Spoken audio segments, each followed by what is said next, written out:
Radioamaterismul nu are limite, nu se angajează, este departe de problemele politice ale lumii, este nelegată de elementele negative care le întâlnește în jurul nostru.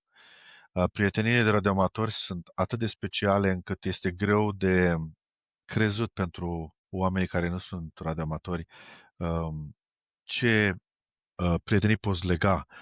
De exemplu, Așa este. mergi undeva, mi-aduc aminte, undeva în insule Canare, mergeam pe stradă și văd o antenă de radioamator, îmi bat la ușă și dintr-o dată un prieten care m-a invitat și m-am uitat la ceas, era deja a doua zi când ne-am oprit din vorbit și